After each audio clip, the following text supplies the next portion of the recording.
Olá, pessoal, sejam muito bem-vindos a mais uma das nossas análises. Hoje nós temos um aprofundamento absolutamente essencial. Vamos focar exatamente na nossa data, que é sexta-feira, 1º de maio. E olha, o nosso tema central de hoje é o estudo adicional. Pensem nisso aqui como um verdadeiro mergulho profundo no nosso guia de estudo, sabe? Vamos trazer muita clareza e uma estrutura bem bacana para garantir que todos nós temos um aprendizado super sólido. Vamos lá? Certo, então vamos dar uma olhada no nosso roteiro.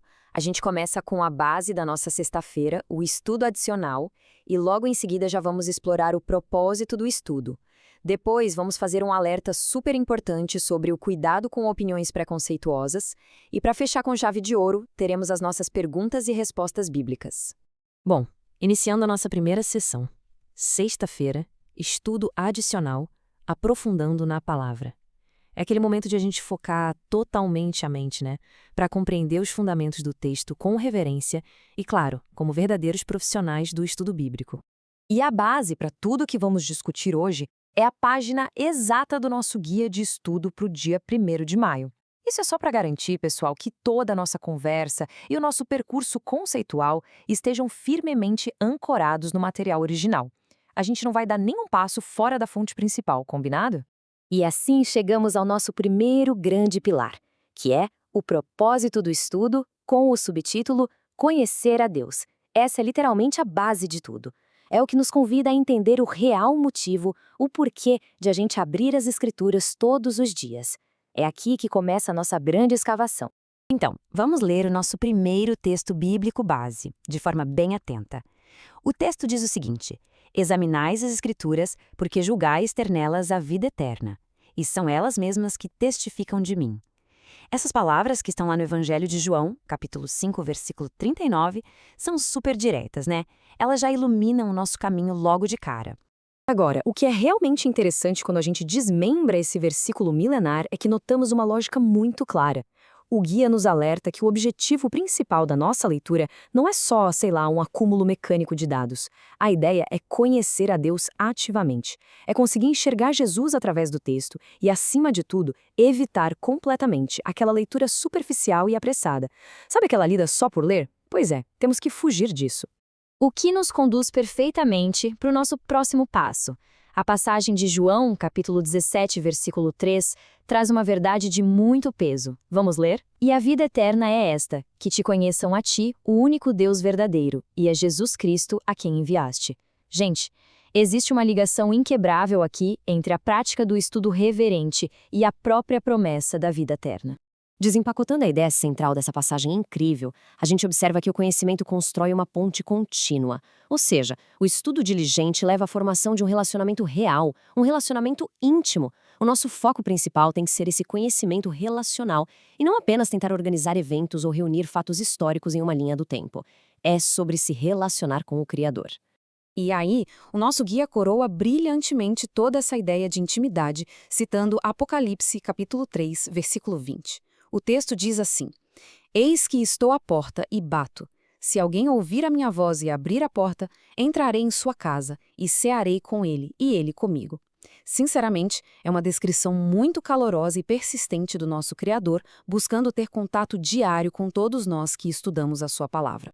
Então, o ponto crucial aqui tem dois lados. A iniciativa do contato parte de Jesus, e quando a gente senta para estudar a Bíblia, nós estamos, no fundo, respondendo de forma positiva a essa batida dele na nossa porta.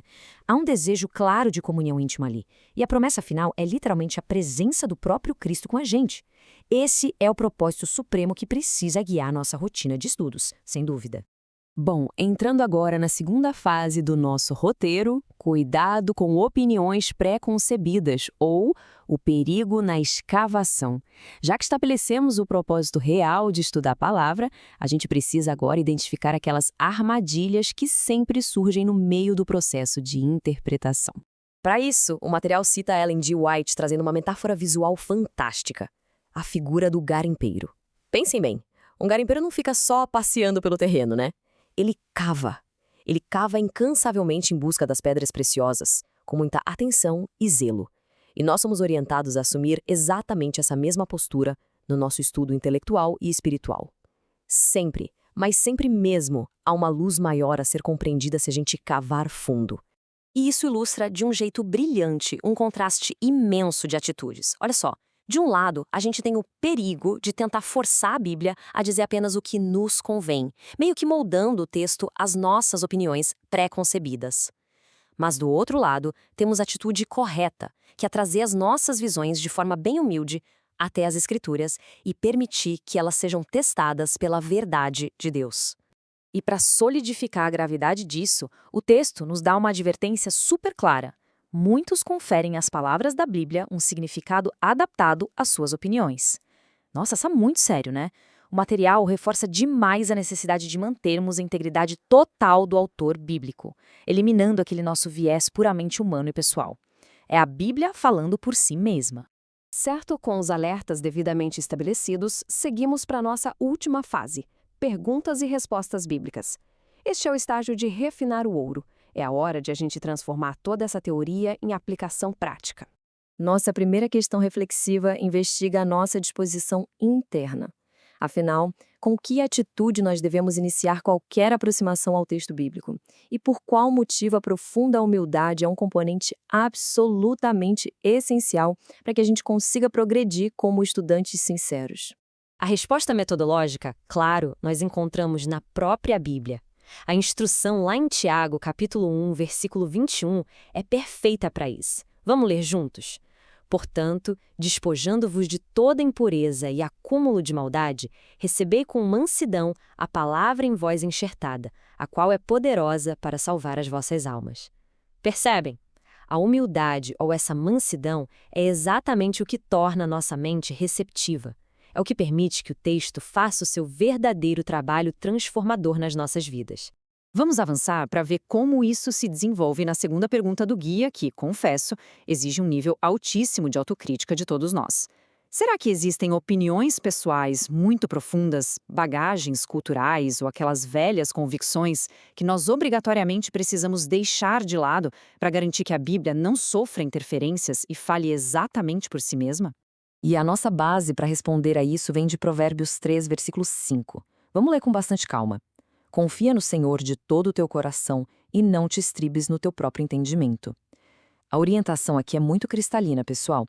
Deixar de lado o próprio entendimento significa, na prática, renunciar àquelas inclinações egoístas para permitir que a Bíblia fale de forma pura e inalterada. O que nos leva direto para a nossa última pergunta dessa série de reflexões.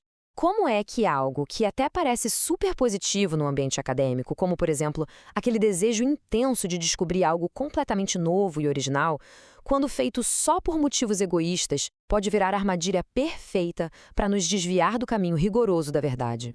O apóstolo Paulo descreve o antídoto exato contra essa postura. 2 Timóteo, capítulo 4, versículo 3, nos adverte, e vamos ler. Pois haverá tempo em que não suportarão a sã doutrina. Pelo contrário, cercar-se-ão de mestres segundo as suas próprias cobiças, como que sentindo coceira nos ouvidos. É um alerta fortíssimo de que a busca implacável e ansiosa só por novidades acaba substituindo a verdade por interpretações customizadas ao nosso próprio gosto. E agora, com todas as etapas concluídas, a gente fica com uma provocação final. Nós estamos realmente dispostos a pegar as ferramentas e cavar firme como verdadeiros garimpeiros da verdade? Será que teremos a coragem diária de submeter todas as nossas ideias à pura e imutável palavra de Deus? Porque é exatamente esse nível de diligência que garante um estudo com propósito e com muita reverência. Pessoal, muito obrigado por acompanharem essa nossa análise de hoje e que este mapa torne os nossos próximos mergulhos no texto muito mais ricos e cheios de luz. Um grande abraço e até a próxima!